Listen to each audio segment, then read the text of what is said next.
programa de diálogos e conversas que nós estamos iniciando nessa data de hoje, dia 3 de junho de 2024, que é o nosso quadro que se chama Prosa, né? Prosa com Vicente. E hoje nós temos a alegria e a honra de receber aqui, né, nos nossos aposentos, nos nossos estúdios, na nossa humilde casa, nosso querido doutor Tito Souza do Amaral, ele que é ex-promotor de justiça, atualmente advogado, seja muito bem-vindo aqui ao nosso programa. E, primeiramente, eu gostaria de perguntar ao senhor, o senhor que esteve recentemente em Israel, como é que está aquela situação lá no Oriente Médio com relação ao Hamas e tudo? Quando o senhor foi lá, que o senhor teve recentemente, já estava tendo a guerra lá? Como é que estava aquilo lá?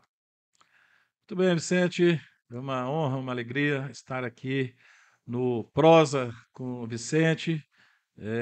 Muito honrado, grato pelo convite e um oi especial para todos os nossos ouvintes e telespectadores.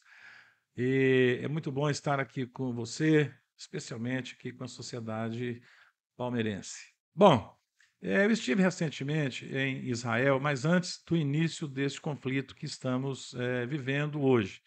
Já era uma situação, como já desde 1958, por aí, né, lá a região sempre foi muito conflituosa, né. Naquele período já havia, assim, um esquema de segurança muito grande, então fomos na Palestina, ficamos em Israel, voltamos à Palestina, fomos em Belém, né, que fica na região da Palestina, em Jericó, considerada a cidade mais antiga do mundo, também na Palestina, enfim, tudo já era muito vigiado. Mas o que está acontecendo agora me parece que é algo sem precedentes. É uma violência muito grande, tanto por parte do Hamas com os cidadãos israelenses, quanto também por parte do governo de Israel com os palestinos em geral.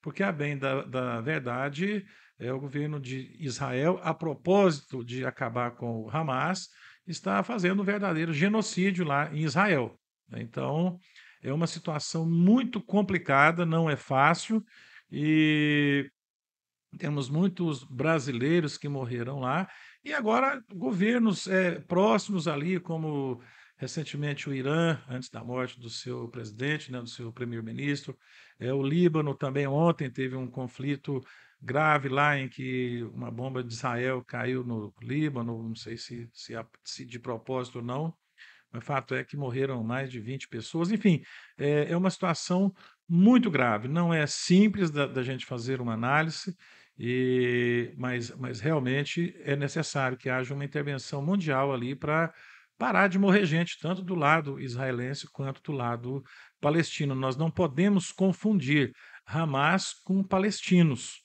né? Então, o Hamas, claro que está na Palestina, mas a gente não pode misturar as duas coisas, né? São muitas crianças que estão morrendo e nada justifica você soltar uma bomba em uma casa em que tem uma mulher e 5 filhos, dizendo que quer acabar com uma organização terrorista como é o Hamas.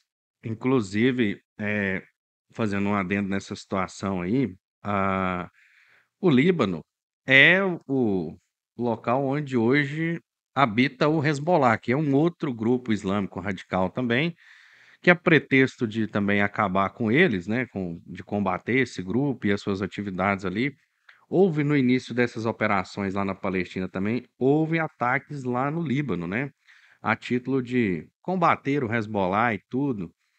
E como é que o senhor enxerga, o senhor que é jurista, assim como eu, no âmbito do direito internacional, essa questão? O senhor enxerga violação clara de soberania? Como é que o senhor enxerga isso? Sim, sim, sim. Não é razoável nenhum país atacar o outro, né? Então não é razoável Israel, a propósito de atacar, por exemplo, o Hezbollah, fazer um ataque, cruzar as fronteiras aéreas e terrestres e tudo para atacar um grupo dentro de um outro país. Assim como fez o Irã, né, um mês ou dois, o Irã também jogou bombas, só É. que no ensaio, jogou sabendo que elas seriam Sim. interceptadas pela defesa de Israel, mas o Irã também, como que dando uma resposta a Israel, dizendo a Israel para que não atacasse o Irã, também fez um ensaio nesse sentido. E sob a ótica do direito internacional é muito complicado e muito grave, né? Não é, aceitável na ordem jurídica internacional que um país viole a fronteira do outro, né? Isso não pode, de maneira alguma. Como aconteceu agora recentemente também, o México também invadiu a embaixada do A não, Colômbia, aliás Equador, né? aliás, o Equador invadiu a embaixada do México, se não me engano, para, Sim. prender uma pessoa que estava refugiada lá. Em Mas clara isso é uma violação, né? violação clara ao direito internacional. Desrespeito, claro. Ainda, falando ali sobre aquela questão do Oriente Médio, eu acredito que ali tem um aspecto econômico muito grande envolvido ali também, né. Eu penso que, apesar do povo palestino ser um povo humilde, né, que tem você vê que a faixa de terra que eles ocupam ali é uma faixa de terra relativamente pequena, né, mas creio que até pela construção de um porto que está sendo feito lá agora, né, pelos americanos, e que esse porto vai ser concedido aos israelenses, pela construção de uma rodovia que, em tese, né, vai dividir a Palestina e facilitar a segurança das Forças Armadas de Israel e o próprio patrulhamento ali naquela região, acredito que o motivo maior por trás desses ataques, primeiro, semitismo religioso. Segundo, a questão econômica, né? O Oriente Médio ali é abundante em petróleo, né? Naquela região ali, a Arábia Saudita, o próprio Irã mesmo, são todos grandes produtores.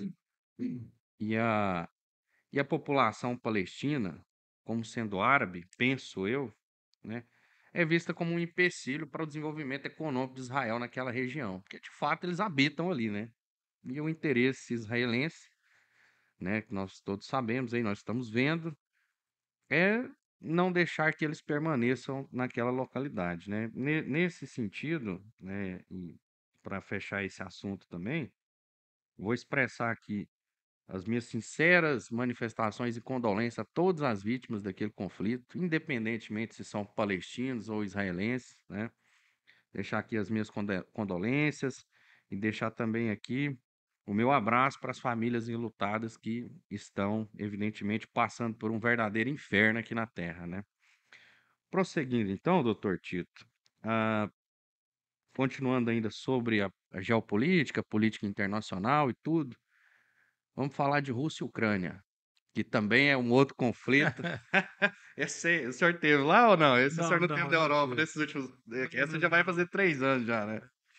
Nem na Rússia, nem na Ucrânia, embora tenha vontade de conhecer as duas, mas ainda não tive essa. Do que o senhor ouve falar e do que o senhor vê na imprensa, o que que o senhor acha que motivou aquele conflito? Na sua visão, na sua opinião? Olha, ali é outra questão complicadíssima que já vem de longo tempo.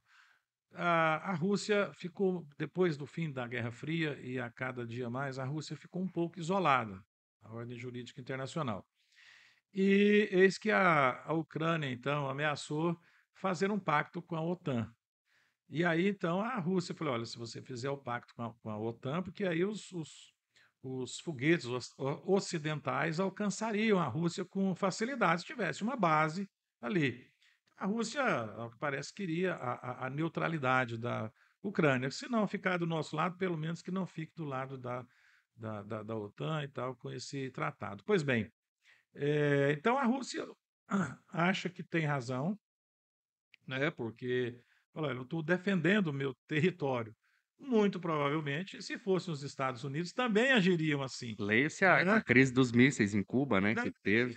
então, os Estados Unidos também, muito provavelmente, agiriam como está agindo a Rússia. Então, é a questão de dessas superpotências, se fizesse isso com a China também, enfim, não estou justificando a Rússia, evidentemente, mas a Rússia se acha certa por conta disso. E a Ucrânia, talvez não tenha sabido levar a sua geopolítica, não tenha compreendido a importância, né, porque a Ucrânia é um grande produtor de grãos, né, e tudo, então ela não tenha compreendido também a importância dela naquele local ali. O Zelensky me parece ser um fanfarrão, né, um sujeito que não estava devidamente preparado para ser o presidente Um da comediante, União. né? Com comediante, não, desculpa, com todo respeito aos comediantes, evidentemente, né? Com todo respeito. Mas se a gente for pensar em cada um no seu quadrado, mas enfim, mas todo presidente da República é alguma coisa, né? Então ele é advogado, é médico, é comediante, é alguma coisa. Por si só, não o descaracterizaria como tal. Mas o fato é que a política dele, a política internacional dele, sempre foi muito, muito ruim. E, quer dizer, então, um conflito de interesses. E aí, eu não sou, ainda bem, não sou árbitro da ONU nem de nenhum organismo internacional para dizer quem está certo e está errado. Mas também é uma situação absolutamente lamentável, aliás, qualquer guerra. Né? As guerras em pleno século XXI existirem ainda é um verdadeiro absurdo, né? Temos todos os mecanismos para Resolver conversarmos pacificamente. pacificamente, diplomaticamente. Então, também eu acho um absurdo esta guerra lá, que já era, não era nem para ter começado, mas iniciada já deveria ter acabado há muito tempo. O senhor tem conhecimento que lá existiam batalhões nazistas lá na Ucrânia? Por exemplo, o batalhão Azov, que estava lá em Azovstal, por exemplo, assumidamente nazista, com os seus combatentes e militantes tatuados, com tatuagens de Hitler, de Hermann Göring, né, e etc, etc. Todas essas figuras que nós sabemos aí, né, vou evitar falar nazismo, porque o YouTube vai reduzir o Né? alcance por causa disso.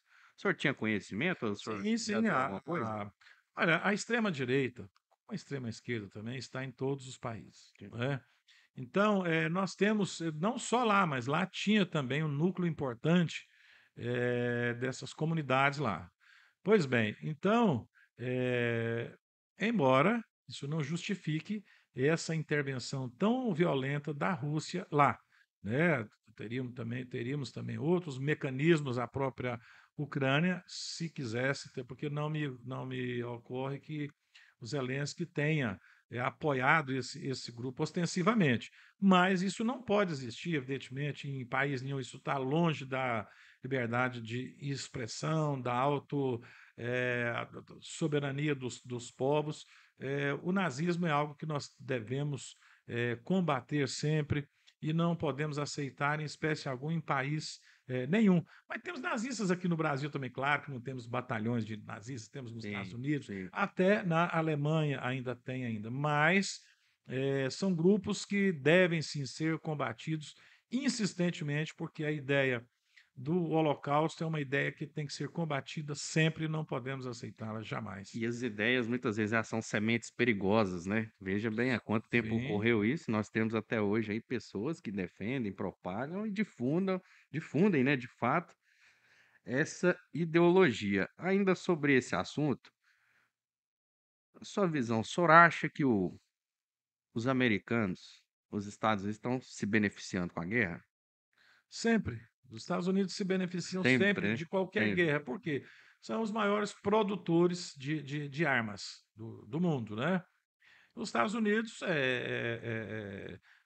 O lobby enfim, da a indústria escolha, da né, defesa da, lá da, é, da indústria armamentista. Os Estados é, Unidos são um país beligerante, sempre foram. sim. Né? Eles gostam mesmo da guerra e tudo, e até como fazem isso como uma forma de se sentem os xerifes do mundo. Né? E aí está certo ou errado? Também não me compete aqui exercer um juízo de valor sobre isso. Mas sim, os Estados Unidos, como as demais potências, até mesmo o Brasil também produz muitas armas, tem uma indústria forte de, de, Considerável, de né? armas, né? E tal. Então, assim, quem produz armas sempre se beneficia das guerras. Do combate, né? Né?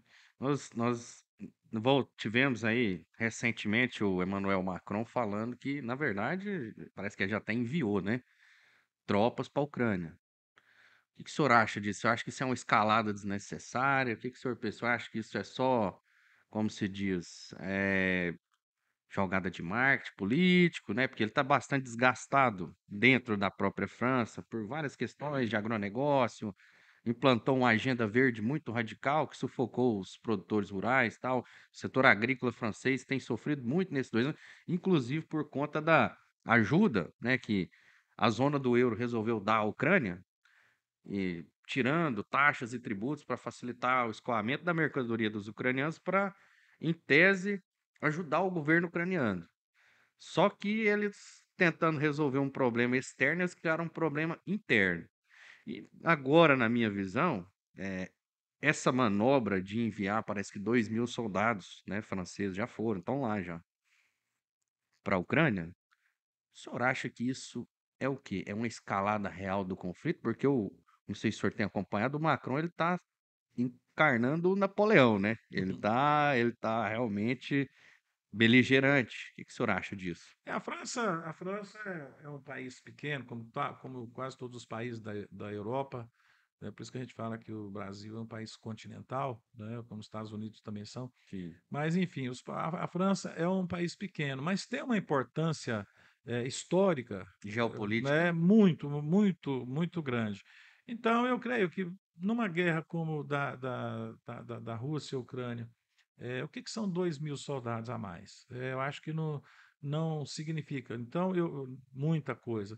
Eu penso que é mais um gesto político, talvez querendo liderar uma resistência Desviar a à Rússia. atenção. Tal. Eu penso que seria melhor que os países se unissem, não para fortalecer a guerra, porque aí os países ocidentais mandam tropas, mandam armas e mandam tudo, e depois vem a China para o lado da Rússia, ou seja, daqui a pouco você cria uma terceira guerra mundial. Então eu não creio que a ajuda que os países, independente Europa, América, devam dar ao conflito em si, não vou dizer a Ucrânia ou a Rússia, mas eu acho que a ajuda que todos os países devem dar aos dois países em guerra é no âmbito da diplomacia e não enviando tropas ou tirando tropas, né, de lá. Eu acho que a diplomacia tem que resolver isso. Eu sou anti-guerra. Então, Sim. eu creio que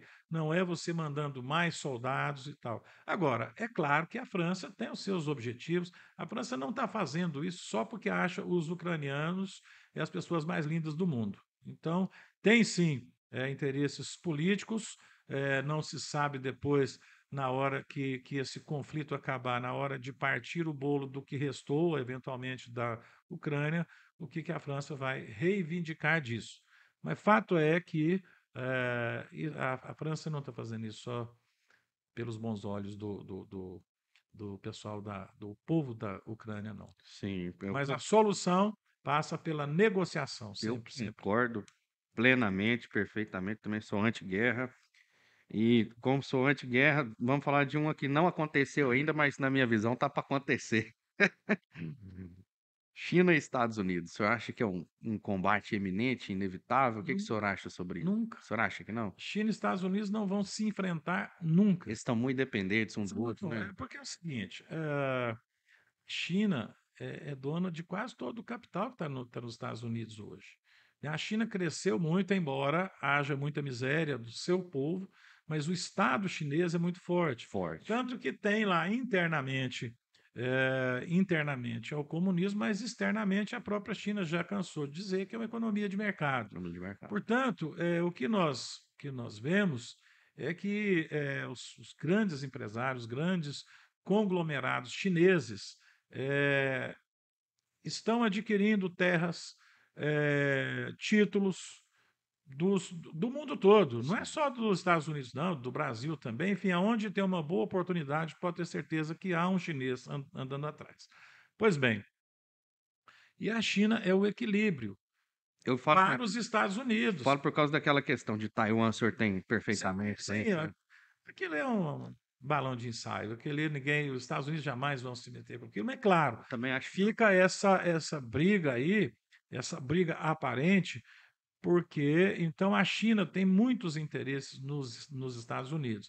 E os Estados Unidos são o maior mercado consumidor do mundo. Então, por que é que você vai jogar uma bomba em cima de quem está consumindo o que você produz? Então, seria uma bobagem muito grande. Agora, por outro lado, a China é a mão de obra barata do mundo. Você vai nos Estados Unidos, você vai nos shoppings lá, você viaja lá, qualquer produto que você vai comprar, não tem nada fabricado, quase nada fabricado nos Estados Unidos, né? Então, os Estados Unidos vivem mais da movimentação de capital, de serviços, né? Mas de produção mesmo, a não ser a produção da indústria pesada e outras coisas. Mas olha, os automóveis hoje, muitos são feitos na China, e quando são montados nos Estados Unidos, muitos componentes são produzidos na China. E antigamente a gente falava muito que a China não tinha, os produtos chineses eram muito ruins, porque eram muito baratos e chegavam aqui e tal e não valiam nada. Hoje, você tem os produtos da China, você tem produto classe A, B, C e D, Sim, né? sim. Então você veja que o mercado, por exemplo, de automóveis Não, e a elétricos, e a né? quantidade de Está patente vindo que da eles têm, China, eles patente nossa, é vindo da China. Então, assim, não há o menor interesse dos Estados Unidos de brigarem com a China, é. muito menos da China com os Estados Unidos. É, eu também, eu até o senhor falou, não vai jogar uma bomba em quem está comprando, você também não vai jogar uma bomba em quem está fazendo o que você está usando, né? E Então, quem dirá até os próprios semicondutores, né? Os aparelhos sim, eletrônicos de hoje em dia, como é que fica essa as situação? maiores fábricas, Apple e outras aí são da China. Então, assim, eu vejo, eu até entrei nesse tema, porque daí eu já vou pular para essa eleição americana, né? Assim como aqui lá houve alegação de fraude. Fraudes e fraudes e tudo, e a Suprema Corte americana validou o resultado das eleições e o Joe Biden vai estar finalizando o mandato depois de 4 anos. O Trump, um bom tempo sumido, né? Depois de uns 6 meses pós-eleição, ele deu uma desaparecida, como se diz, Estratégica. tava Desaparecido estratégico para tava de ressaca, eu acho, né? Que o negócio foi muito turbulento, aquele tiroteio no Capitólio, aquele foi, negócio foi mais ou menos igual aqui mesmo, né? Aqui também foi. Vou chegar lá. Aqui também eu vou chegar lá. também não foi Não fácil, foi né? fácil, não. O senhor acha do cenário hoje, da disputa eleitoral americana? Quem que o senhor, da sua visão assim? O senhor acha que o americano hoje, o perfil dele, porque nós não estamos lá para saber, né? Mas o senhor acha que o perfil dele hoje é mais quem? É mais Trump ou mais Biden? Olha, eu acho que o Biden não está fazendo um bom governo, poderia estar bem melhor, né? O pessoal tem uma ideia aqui no Brasil de que o Biden é esquerda e Trump é a direita. Na verdade, Trump é a extrema-direita e o Biden é um centro ali, talvez até penda um pouquinho, ora para a esquerda e ora para a Depende do direita. presidente, né? Então, assim, mas está muito longe de ser esquerda. Agora, o Biden realmente me parece que não está fazendo um bom governo, porque o presidente dos Estados Unidos, querendo ou não, ele é o homem mais poderoso do mundo. Talvez ele Nossa, divirja ali com o Papa, e olhe lá que o Papa hoje também, enfim, mas né, cada um no seu nicho. sim. Mas eu acho e especialmente a política externa do Biden, está muito assim, está pendente. Tanto que eu creio que se fosse, por exemplo, o Clinton, outros aí, talvez já tivesse conseguido resolver a questão da Da Ucrânia, Ucrânia, né? né? Mas enfim, fica essa política muito singela, muito simples, sem botar mesmo, sem dar o murro na mesa. E E eles são talvez muito fosse o momento. nacionalistas, né? E o Trump Sim, apela, ele pega isso lá no. exatamente. Aí o Trump é mais assim, o Bolsonaro aqui é uma cópia feiosa do Trump, né? Quer dizer, se o Trump é ruim, o Bolsonaro é pior ainda. O que não estou dizendo que o Lula seja bom, mas eu acho que, enfim. Mas a questão aí Sim, é essa. sim. Então, eu penso que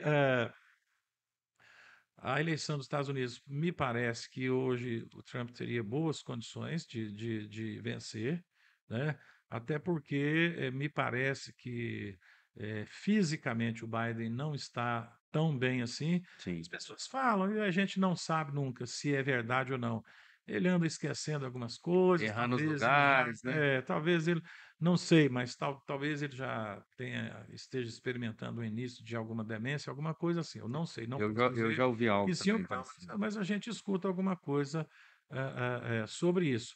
Agora, com essa condenação que saiu agora do Trump, não sei até que ponto isso vai, né, se vai torná-lo inelegível ou não, como tornou o Lula inicialmente aqui, depois se reverteu e agora, com o Bolsonaro, que é um nome forte também. Eu creio que se o Bolsonaro fosse candidato também, continuaria a polarização que teve em Sim. 2022, mas eu penso que se o Trump não for declarado inelegível, ele tem boas chances de voltar, né, para ser o presidente dos Estados Unidos.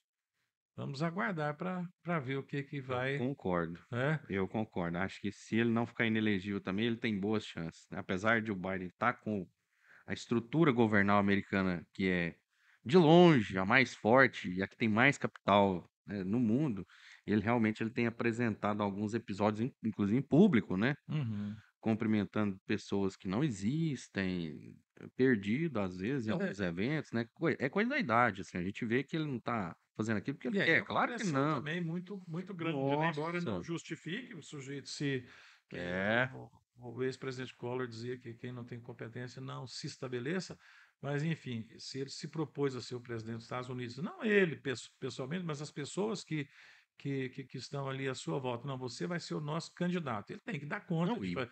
Tem político muita pressão, tem muito estresse, mas tem que ter mesmo. Agora, você levantou uma questão também que eu gostaria de falar sobre essa questão da fraude nas eleições, né. interessante. Há uma questão, o pessoal fala muito, sobre fraude, fraude, fraude, O que mas você acha mas é sobre isso? interessante. Eu Sim. pessoalmente, eu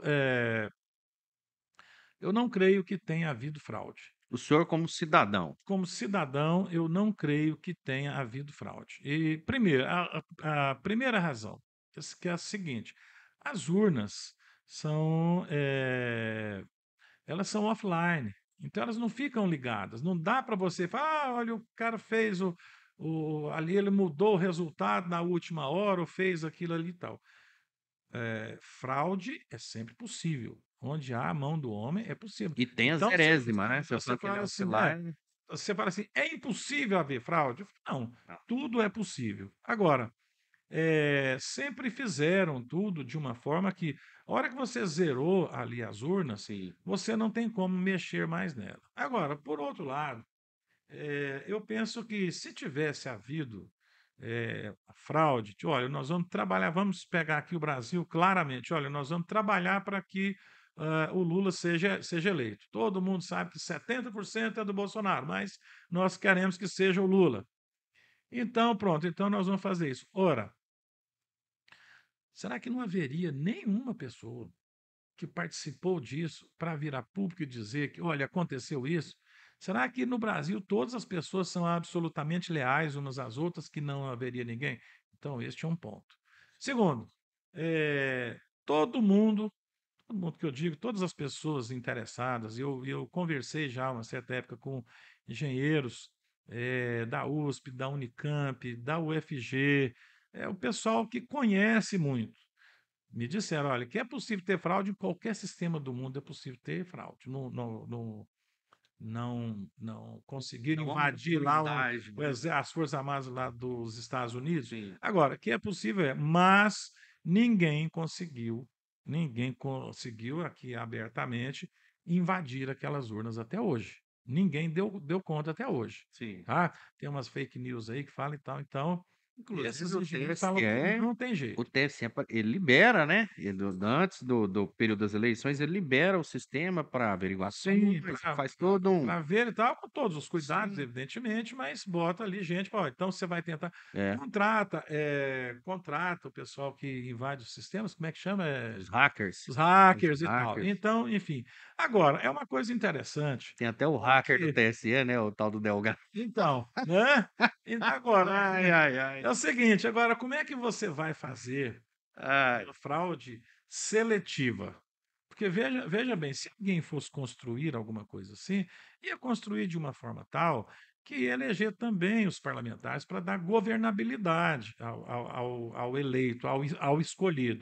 De forma que, como é que você, então, fez a maioria, vamos usar os nomes aqui, né? Você elege, você faz uma fraude para eleger o presidente Lula, mas aí você não faz a mesma fraude e deixa todos, assim, a maioria do Congresso ser dos correligionários do Bolsonaro e os homens fortes dele serem eleitos.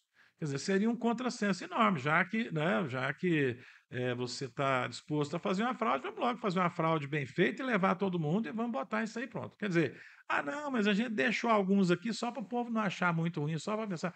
Uma bobagem, convenhamos. Então, essa denúncia de fraude da forma seletiva, como faz, eu não acredito nisso. Essas alegações aí, Não, né? Ah, até eu não porque, quando creio o senhor nisso. falou dessa seletividade, eu, como advogado, o senhor ex-promotor de justiça, atualmente também milita como advogado, nós dois sabemos a repartição constitucional de competências, como é que funciona. Sim, A grande maioria das atribuições está no Congresso Nacional, né? Então, qual seria o sentido de ser da pessoa, né, tirar o chefe do poder executivo, que a cada dia que passa ele tem menos poder, desde o advento aí das emendas parlamentares impositivas, etc, etc. Menos dinheiro, menos poder, né? verbas É, carimbadas, orçamento travado, dívida externa vinculações grande, constitucionais, tudo isso tudo. aí. Qual o sentido? Para mim, eu não vejo também sentido, né? Nessa alegação de fraude, não. Fraude para botar um presidente ali. Mas você deixa o Congresso com maioria, esse Congresso que pode caçar o presidente a qualquer momento. Sim, Né? Basta você criar ali uma pedalada que você já caça o presidente. exatamente, Então, exatamente. isso aí tem assim, eu não vejo sentido em você colocar alguém lá, mas de uma forma fraudulenta, é colocar alguém tão frágil que a qualquer momento os que você deixou entrar aqui também, porque já que você deixa um, você deixa outro. Sim. Então, você deixar esses aqui que podem derrubar aquele ali a hora que quiser. Eu Não não faz creio sentido. nessa alegação seletiva de fraude, E não. até eu fazendo uma retrospectiva ao seu passado aqui, o senhor quando era chefe do Ministério, o Ministério Público ele atua nas eleições também, não atua? Ele Sim, fica sim, sim, sim. vigilante, fiscalizando e tudo. Sim, sim. O Ministério Público é o fiscal da lei, da ordem democrática, Sim, né? E mais, você tem todo um sistema. Então, você tem o judiciário que preside a eleição, desde o presidente do TSE, que não fica vigiando urna ali, até o juiz de direito lá da comarca mais distante, que está ali presidindo a eleição. Você tem o promotor de justiça, o procurador-geral da República, que está lá em Brasília, está lá em cima, mas também você tem o promotor de justiça em cada comarca que sim. participa ali vamos dizer, como o pessoal usa o nome, Da zerésima, né, Zerésima, e tal, tira que Zerésima. vê o que é ali. Você tem os partidos, então, cada partido tem os seus advogados, cada partido tem os seus fiscais de urna. Quer Justamente. dizer, então, e não há impedimento disso no Brasil. Sim, Agora, para fazer uma fraude no sistema mesmo, nas urnas, isso teria que ser feito, vamos dizer, lá em Brasília. Eu não entendo disso, eu não sim. entendo dessa questão de informática, mas tem certas coisas que são Seria básicas, no processamento dos todo mundo dados sabe. lá, né? Então é o seguinte, você cria um sistema, né? Sim, Uma pessoa sozinha, um engenheiro, por mais qualificado que seja, ele não dá conta de fazer isso sozinho.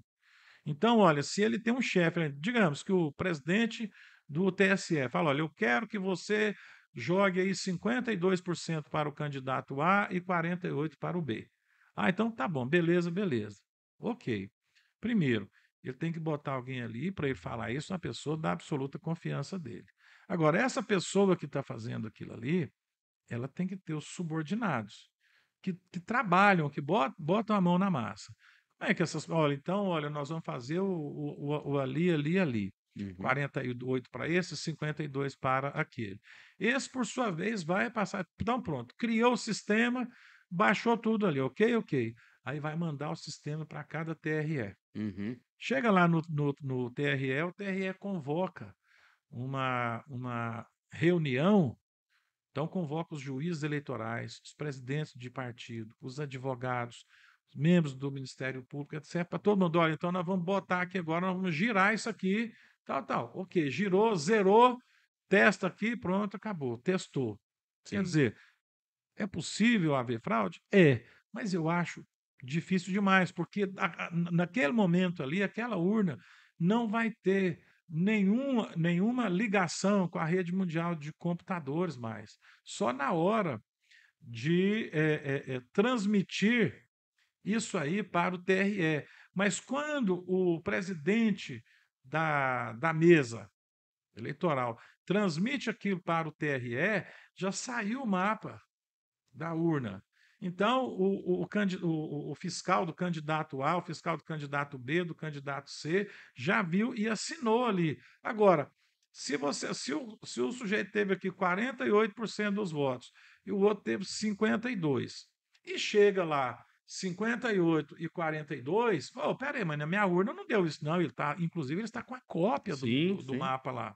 Quer dizer, É um é um extrato, né, serviço certo. muito bem feito. Muito bem feito e as alegações muitas vezes que nós vemos a respeito disso também são de pessoas absolutamente despreparadas, que não têm conhecimento do sistema, conforme foi descrito pelo senhor aí. Eu até agradeço, que vai ser de grande utilidade para quem não conhece, né.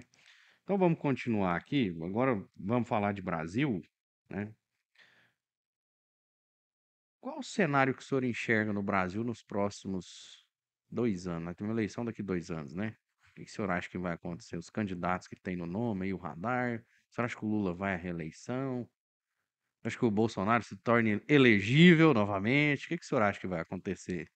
Olha, eu penso o seguinte: primeiro, vai depender, muita coisa vai depender, por incrível que pareça, e talvez, como disse o Lula, né, como nunca antes nesse país, eu acho que como nunca antes as eleições municipais vão ter um peso muito grande para 2026.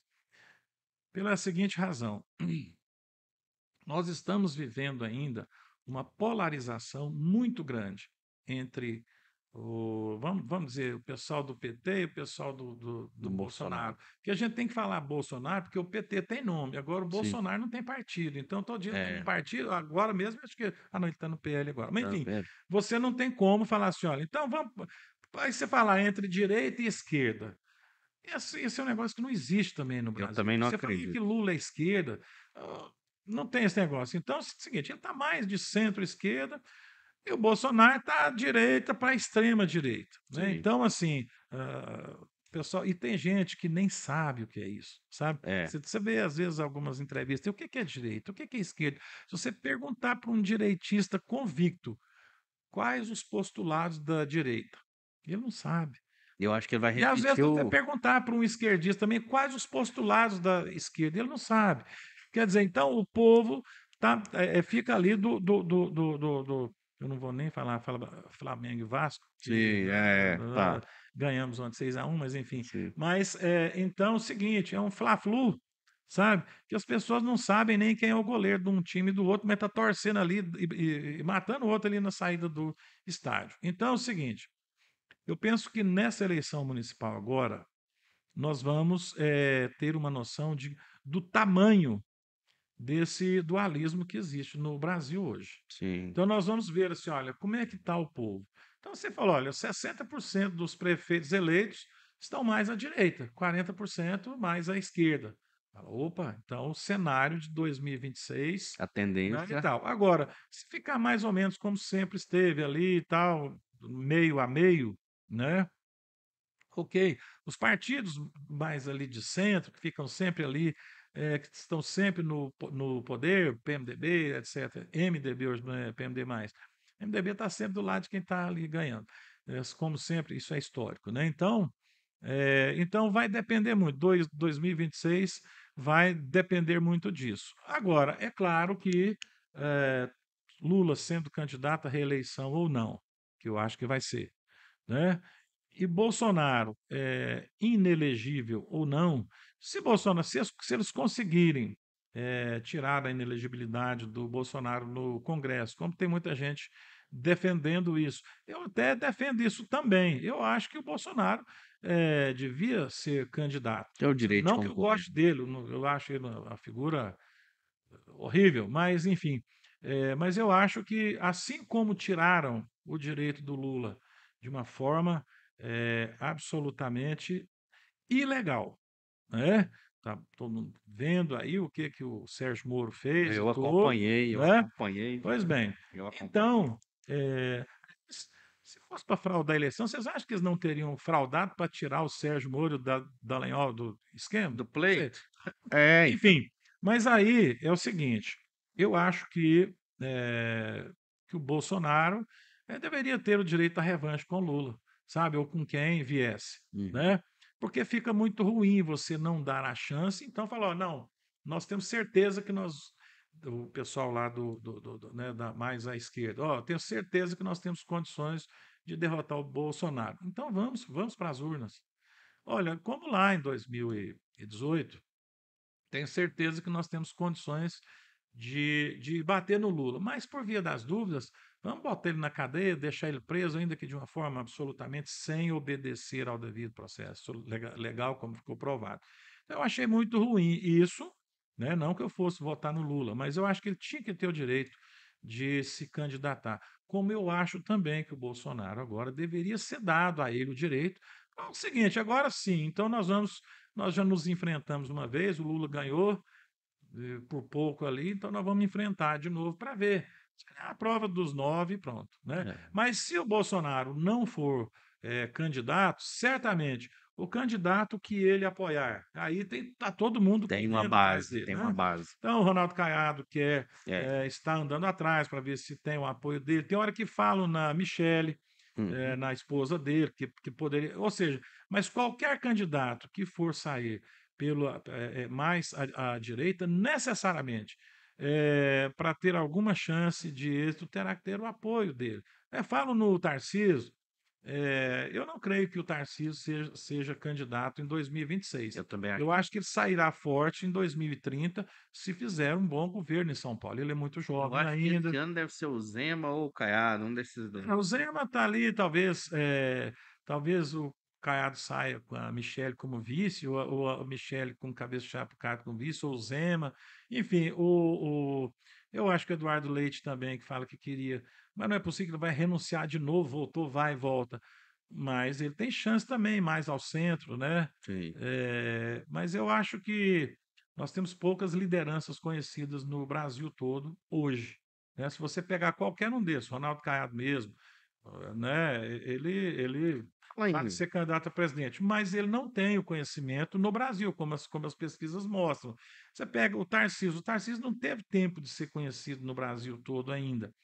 O Zema está ali muito fechado em Minas. Eduardo Leite também está muito fechado lá no Rio Grande do Sul, talvez com essa tragédia agora, não sei, mas ele não está ele não está se apresentando como uma grande liderança como deveria ser, até porque a situação lá é difícil demais, mas vamos ver na reconstrução do Rio Grande do Sul, vai que ele consiga é, aparecer assim de uma forma espetacular, com criatividade, com tudo, apresentar um bom né? resultado, né? Pode ser que sim.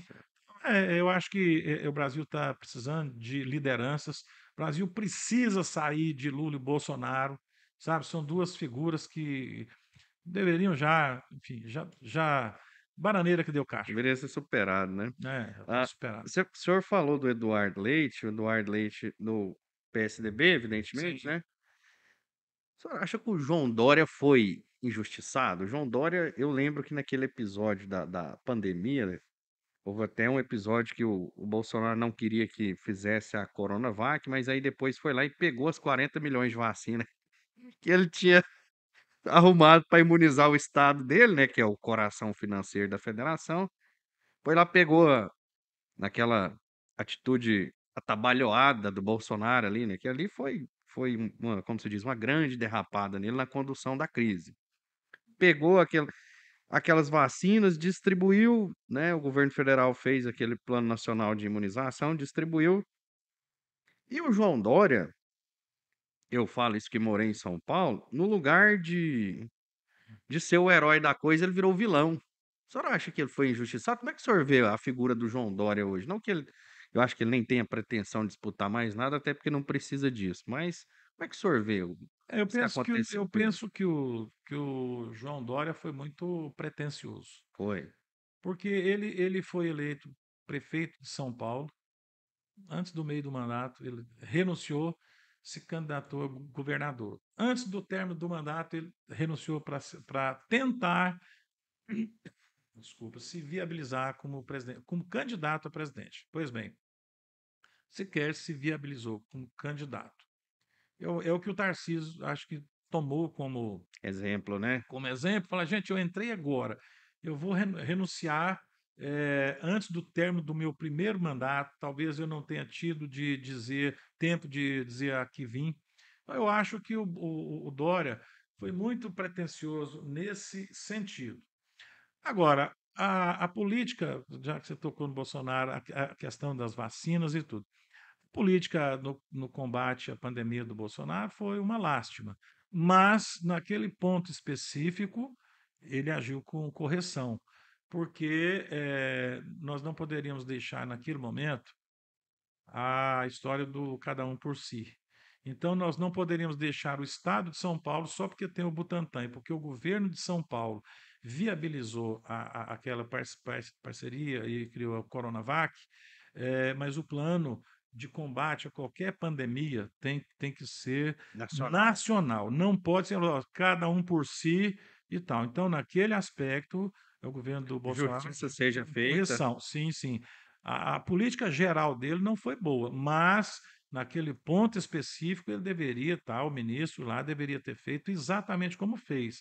É claro que ele deveria ter comprado as vacinas antes, Junto, né, tinha que ter junto, entrado mas o junto. seguinte, olha, a primeira vacina, se tivesse aparecido 3 vacinas, olha, então tá bom, mas se tivesse aparecido 27 vacinas só, uma para cada estado e Distrito Federal.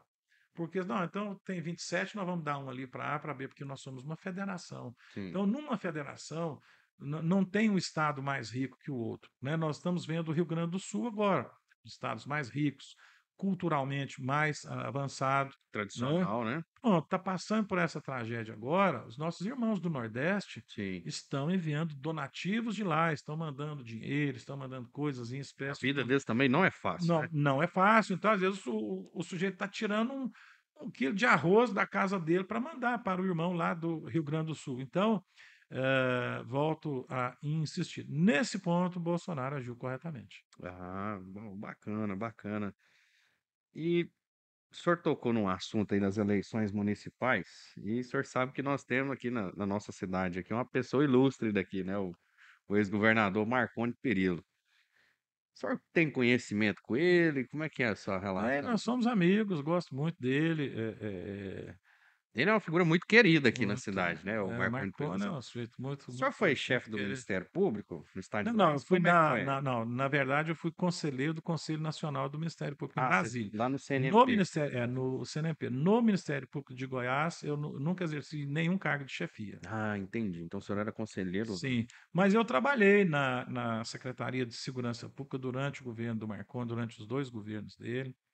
Eh, e depois, né, o sucessor dele, o Zé Eto, né, eu fui secretário, fui controlador geral do Estado e exerci também o cargo de secretário do Desenvolvimento Econômico e da Secretaria de Agricultura, Pecuária e Mineração. Nossa, e Então, mas foi assim, eu gosto muito do Marconi, sem sombra de dúvidas, Marconi foi o melhor governador que o Goiás já teve. Ele modernizou muito o nosso estado, né? Então, assim, eu gosto muito dele, eu sou fã dele e, honestamente, eu sou amigo do governador Ronaldo Caiado também, e, quer dizer, tá eu tudo sou, eu certo. sou amigo dos dois e tal, etc.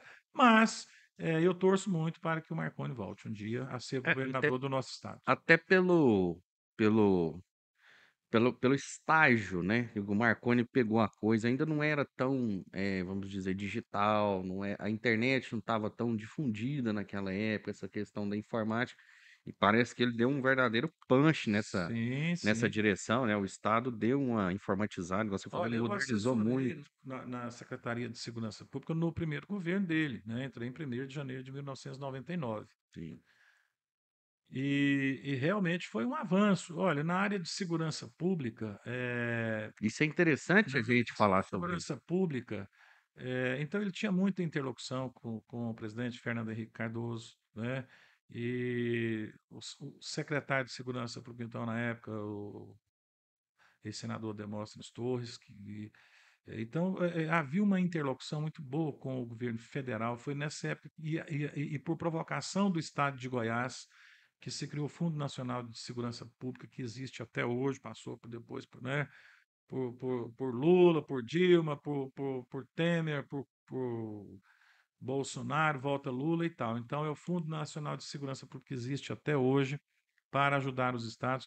E teve uma época, então, que o presidente Fernando Henrique, no final de 2001, começo de 2002, ele liberou uma verba para Goiás e, naquela oportunidade, só para o entorno de Brasília, foram adquiridos 600 veículos de uma vez só. Então, tinha carro, tinha mais carro do que polícia lá no entorno de Brasília. Então, foi um avanço lá, porque, por exemplo, a cidade de Águas Lindas era uma cidade que estava assim, desenvolvendo muito, como ainda está, né? E já se apresentava como uma das cidades mais violentas do mundo. Estava em terceiro ou quarto lugar em número de homicídios por cada 100 mil habitantes ano. Então, para você ter uma ideia, lá em Águas Lindas tinha apenas uma delegacia de polícia na época, com um delegado e 3 agentes, e 6 policiais militares. No final É de um 2000 efetivo e, final de 2003, 4, 3. Não, é no final de 2004, né, que terminou o primeiro governo do Marconi. Lá tinha um comando regional da PM, tinha uma delegacia de polícia regional, tinha uma regional de perícias e tudo lá em Formosa, outra em Lusiânia, enfim, a segurança pública no entorno teve assim, teve uma revolução. E aí você pega a agricultura, você pega a educação do estado de Goiás, você a pega as infraestrutura, rodovias de né. Goiás, Esse é um você pega legado. os hospitais de Goiás, enfim, houve realmente um avanço muito grande no nosso estado, né? Cada um do seu jeito, cada um dentro da sua competência, mas fato é que o nosso estado de Goiás, sem sombra de dúvidas, cresceu muito, mas muito mesmo nesses últimos 25 anos.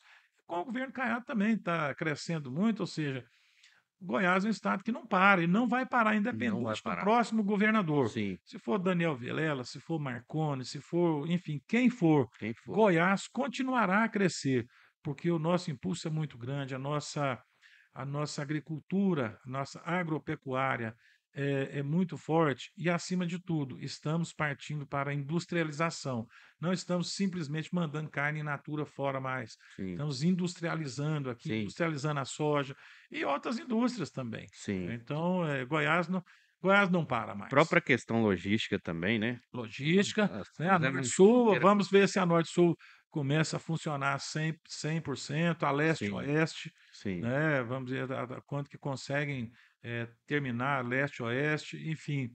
eh, Goiás, eu sou muito otimista com o nosso estado de Goiás. também. Sou goiano e gosto demais daqui e sou otimista. Eu acho que nós, dos estados brasileiros aí, nós, com todo respeito aos paulistas, mas eu acho que nós já estamos mais bem posicionados aqui. Nós estamos Somos os meninos bonitos da vez. tá, exatamente.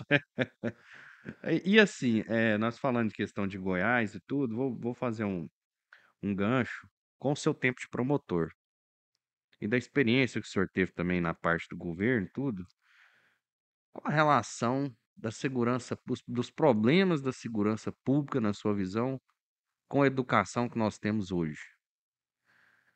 Olha, a educação é a base de tudo em qualquer país. A gente pega o exemplo da Coreia do Sul, né? A Coreia do Sul saiu de uma guerra, né, com a divisão com a Coreia do Norte, né? E como também lá em cima do Vietnã e tal, etc. Enfim, naquela guerra que teve lá, na época, a Coreia do Sul, então, ficou do lado, vamos dizer assim, capitalista, a Coreia do Norte do lado comunista. Veja o que é a Coreia do Norte, o tanto que as pessoas sofrem e tal, e passam lá, e o que é a Coreia do Sul. Mas a Coreia do Sul investiu pesado em educação. O Brasil é interessante, que nós investimos relativamente muito em educação.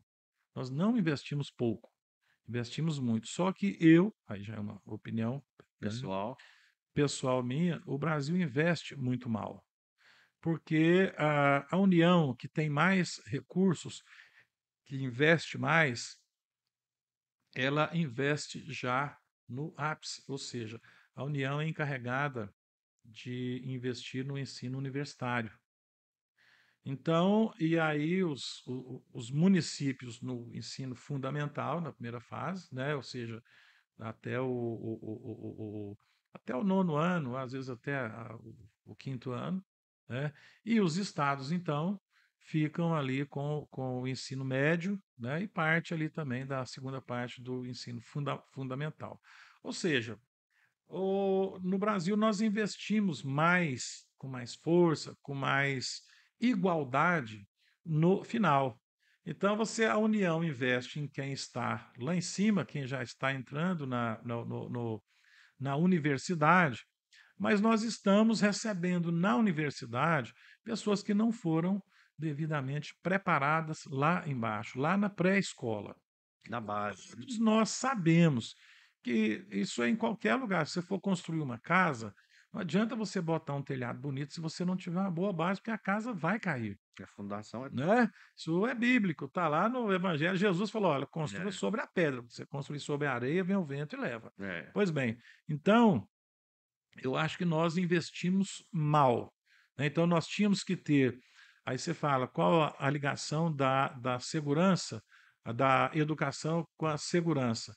Nós temos que investir na base, especialmente com as escolas de tempo integral, porque o menino, quando a mãe sai, o pai sai para trabalhar, o menino tem que ficar com a professora e não com o traficante. É. O menino tem que brincar, na escola tem que ter ambiente para as brincadeiras de criança e tudo, mas a criança tem que estar supervisionada pelo Estado, pelas professoras, pelos coordenadores, enfim, pela escola em geral, né?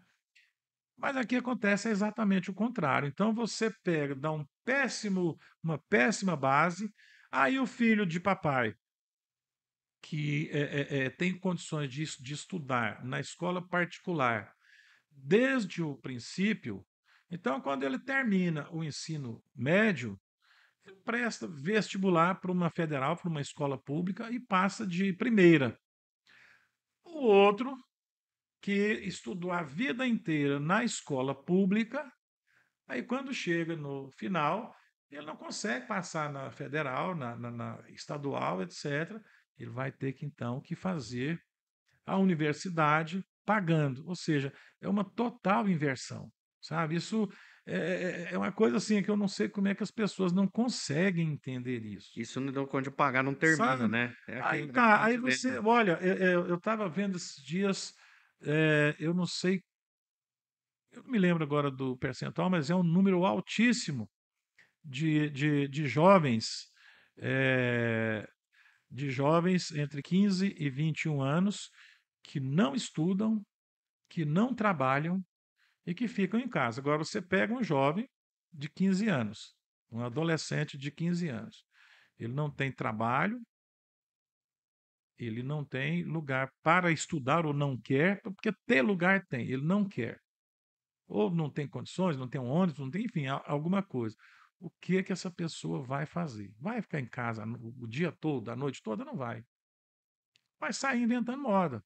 Não que a pobreza seja a mesma coisa que criminalidade, não estou afirmando isso, Não, de jeito né? nenhum. Mas a falta de oportunidades, sim, a falta de oportunidades Influencia. certamente leva à criminalidade, certamente.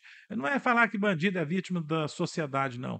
A falta de oportunidades necessariamente leva à criminalidade. Então, como é que você combate a criminalidade? Prendendo alguém depois que a coisa já está ruim? Não, eu acho que você tinha que começar desde lá do menino, com 4, 5, 6 anos de idade, escola de tempo integral e tudo, porque essa criança já vai crescer com princípios. Eu acho que as famílias também estão muito desestruturadas, sabe? A autoridade do pai, a autoridade da mãe e tudo.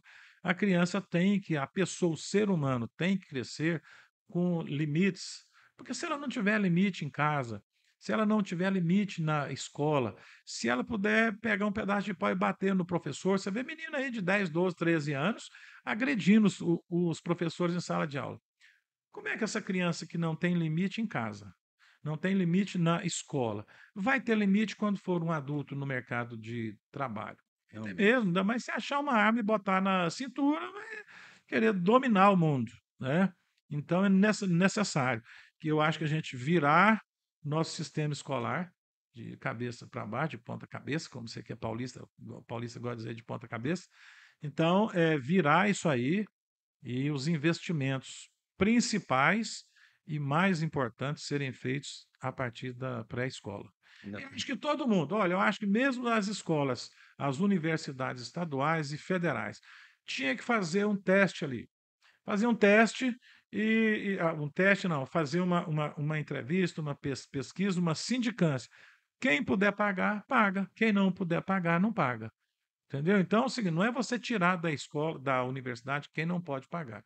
Mas olha, o sujeito, o pai dele é um grande capitalista, um sujeito onde muitas empresas estuda de graça. O outro que trabalha o dia todo ganhando R$ 2.000 por mês, vai para a faculdade e agora ainda inventaram essa moda do, do, do, do EAD, Não é a né? Você pode ter certeza que filho de papai não faz EAD. não faz, Né? não Aí faz. você pega o menino lá que vai fazer um EAD pagando R$ 100 por mês, o que é bom, é melhor do que não fazer nada. É, não, sem Né? É dúvida. melhor do que não fazer nada. Mas nós temos que dar oportunidades iguais para todo mundo, independentemente da classe social. Para quem não tem nada, né, metade é o dobro, É o né, dobro, né? né. Então. Pegando aqui no gancho dessa situação aí do ensino EAD e tudo, né, nós do direito, tudo, nós vemos a quantidade de faculdade de direito que tem. A senhora acha que tá bom, que dá para abrir mais? Eu vi que até o MEC outro dia estava cogitando não emitir mais, né, autorização para que as faculdades abrissem novos cursos de direito, devido à saturação do mercado, até a própria OAB também atua nesse sentido. O que o senhor acha sobre isso? O senhor acha que faculdade quanto mais melhor, ou o senhor acha que tinha que dar uma filtrada? Porque a gente vê hoje muita gente que está no direito sem vocação, por falta de opção. E aí nós todos sabemos que no direito você forma, você não é ninguém. Você é apenas um bacharel. E nós sabemos que, como se diz, não que eu esteja desmerecendo os bacharéis, o bacharelado de maneira alguma, mas nós sabemos que para desempenhar de fato o direito, para viver do direito, você tem que passar em alguma coisa, né? Seja carreira policial, né? Hoje está comum ser chamado de delta, seja Ministério Público, igual foi o seu caso, seja advocacia, igual foi o meu caso, seja magistratura, ou seja, tem que passar em alguma coisa. O que o senhor acha dessa quantidade enorme de faculdade que tem vindo e do nível dos profissionais que está chegando no mercado? Olha, nós temos hoje no Brasil aproximadamente 2 milhões de advogados. Então, é muito advogado. É o É um país. país, A é. gente fala já de muito tempo o Brasil é o país dos bacharéis, né? Então, é o seguinte, nós temos muitos advogados, isso 2 milhões de advogados. Quem é advogado? Advogado é quem concluiu um curso de direito, prestou um exame na OAB e passou. Esse é o advogado, e se inscreveu na ordem. Eh, Agora, quem conclui o curso de direito, ele é um bacharel em direito, ele não é advogado. Então, nós temos 2 milhões de advogados, nós devemos ter uns 5 milhões de bacharéis em direito, Ou mais, né? né, ou mais. Agora, eu não sou contra, aliás, eu sou contra esse controle, É. sabe? Eu acho que quem tem competência se estabeleça e pronto. Nós temos que ter, sim, mecanismos de controle, e a OAB existe é para isso, não é só para arrecadar nossos pesados, Opa, né, a pesada mensalidade. nós, anuidade. A OAB tem, sim, que exercer o controle do exercício da profissão. Agora, o próprio mercado controla isso, sabe? A pessoa se forma, às vezes ela até consegue passar na OAB, começa a advogar e não dá conta, não rompe. Não quero causar depressão em ninguém, não. Tem muita gente que não rompe, não é porque não sabe direito, sabe? É porque às vezes não deu certo, aconteceu uma coisa, aconteceu outra e tudo. Mas eu acho que o mercado regula isso, sabe? É claro que seria muito bom que tivéssemos uma reserva de mercado. Olha, chegou aqui no número X de advogados, não vamos ter mais advogados, porque aí eu vou ganhar mais dinheiro ainda e tal, etc. Eu não sou a favor disso. Agora, que nós tínhamos que ter mecanismos de controle, aí sim. Eu fui professor vários anos, né? Você foi professor onde? Sim, na Unip. Então, eu fui Bonito. professor 20 anos na Unip. Você dava aula de quê lá? Penal e processo penal Ah, processo. constitucional. O que Opa! aparecia lá, a gente dava jeito. Enfim, Estudava e. mas, então, assim, você perguntava em sala de aula: "Quem aqui quer advogar?". Numa turma de 100 alunos, uns 2 ou 3 levantavam a mão. Sim. E o restante: "Quem vai prestar concurso?". Aí quase todo mundo: "E quem vai tirar o diploma só para mostrar para o pai?". Aí uns 2 ou 3 gaiatos lá, fazendo uma graça.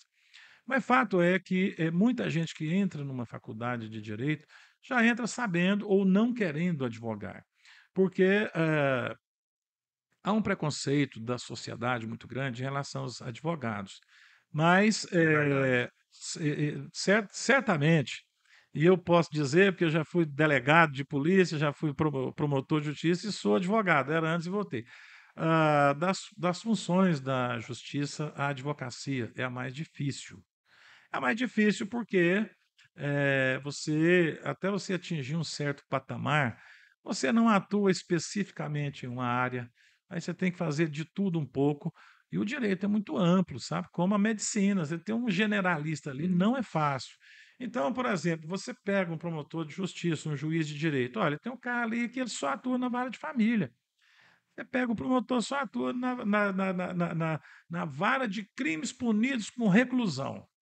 Aí você pega o advogado, ele chega lá, ele atua no trabalhista, atua no família, atua nisso, atua naquilo, no tributário, etc e tal. E o promotor, o juiz, quer que ele saiba mais do que ele próprio, sabe? É. Aí o advogado, às vezes, coitado, o sujeito chega novo ali e tudo, dá uma derrapadazinha. Ah, tá vendo? Eu tô falando pra vocês não aprendem nada, etc e tal. Então, assim, Ixi, o pessoal advogar é fala. difícil demais. E quando você, acho que culture disso, né? O advogado não pode se empolgar muito com as vitórias, nem se entristecer demais com as derrotas, né? Porque é danado, porque você perde e ganha todo dia, não tem nenhum Sobral Pinto falava advogado, isso, né? né? Acho que Sobral Pinto.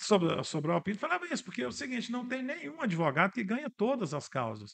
Também não tem nenhum que perde todas, de vez em quando ele É. ganha, de vez em quando ele perde, ganha, e tal, etc e tal.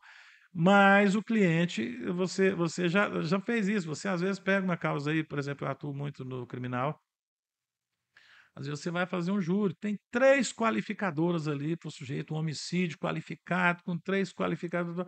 Você vai lá e faz uma defesa, apresenta, o jurado acata a sua tese, você reduz ali então para um homicídio privilegiado, né. O sujeito ia pegar aí 20, 22, 23 anos de prisão, no regime fechado, e aí você consegue baixar a pena dele, pega 5, 6 anos no regime semiaberto. Sim.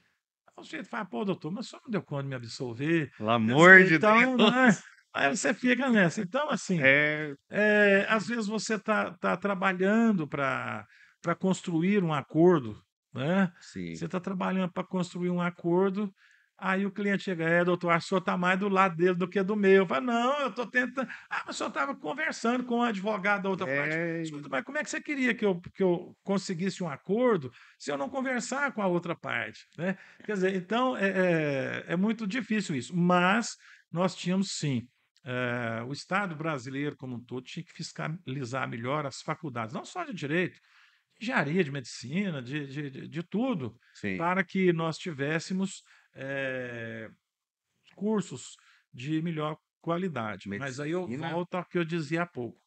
Como é que você vai exigir que o sujeito chegue lá preparado se a base dele foi péssima, se a É, base dele foi ruim? Então, é aquele negócio, quem nasceu primeiro, né, o ovo ou a galinha?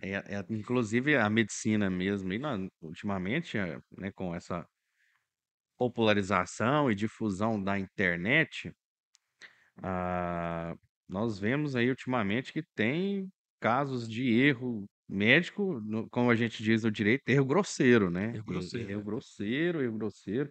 Então nós vemos que esse problema da educação da base, igual o senhor falou, ela afeta toda a cadeia de profissionais Sim, da nossa sim. nação, né? Infelizmente, nós temos esse gargalo aí para resolver.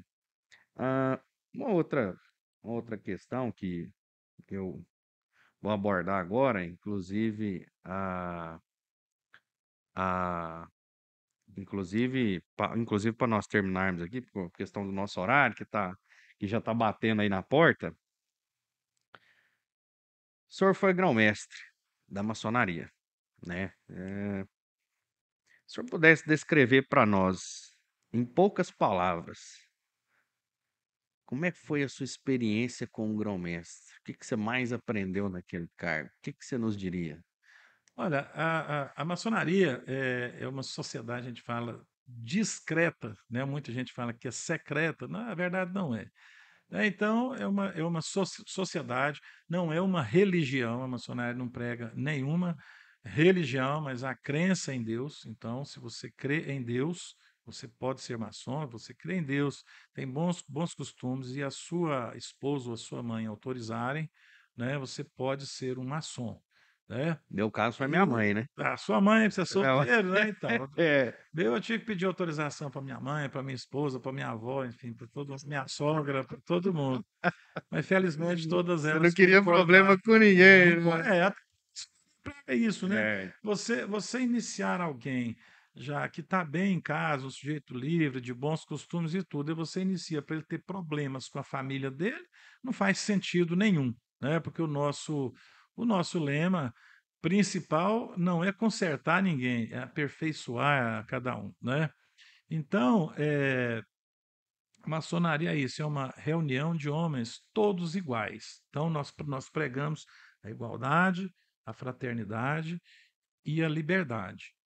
Pois bem, aí o grão-mestre é como assim, olha, o grão-mestre é como se fosse o governo, a maçonaria é como se fosse um estado. O grão-mestre é como se fosse o governador daquele estado. isso. Só que o governador no mundo civil, né, ele manda e desmanda, tem os seus funcionários, os seus assessores, as pessoas ali que são contratadas e ganham para isso.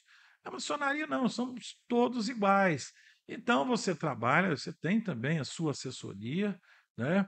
Mas os seus assessores, eles não são pagos para isso, eles não ganham nada para isso, o grão-mestre não ganha nada para isso.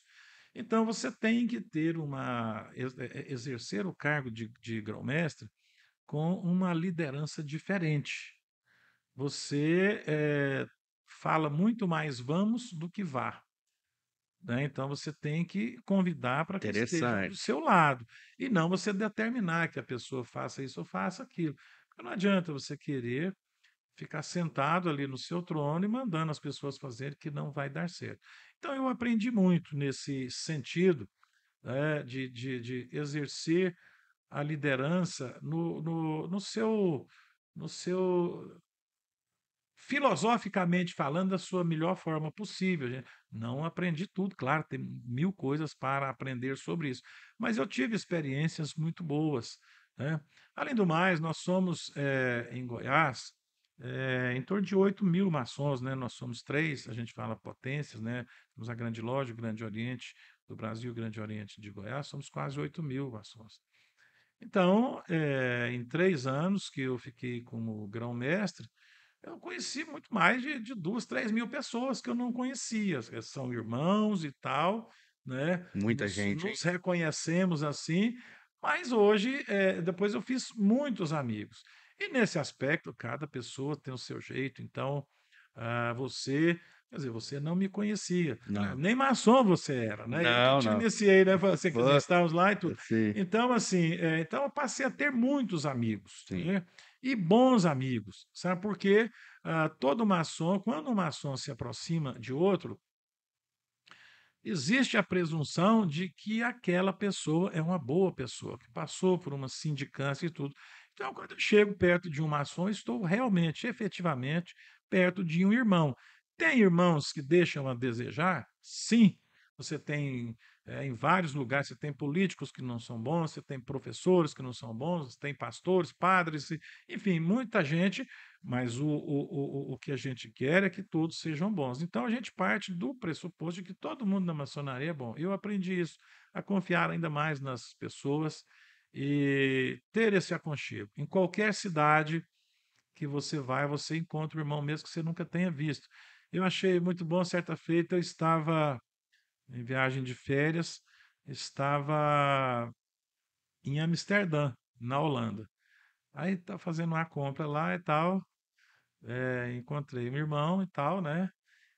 Assim, eu nunca tinha visto ele, até porque ele morava lá e tal, né? Aí ele puxou um assunto comigo e tal, né? Quer dizer, então foi muito bom, ficamos conversando lá mais de meia hora, uma pessoa que eu nunca tinha visto e tal, encontro lá, ele me convidou para ir na casa dele, eu falei, não, não posso e tal, porque Então no eu itinerário aqui, tenho que ir ali no museu tal, eu tenho que fazer isso aqui, tal, tal, mas enfim, em qualquer lugar que você for, você encontra um amigo. mas houve a receptividade, né? Demais, demais. Então, assim, qualquer lugar do mundo que você for, você sempre vai encontrar um amigo. Um amigo. Então, no caso, o que você mais absorveu do grão-mestrado foram as amizades. As amizades, As né, eu já amizades. tinha muitas, mas Isso.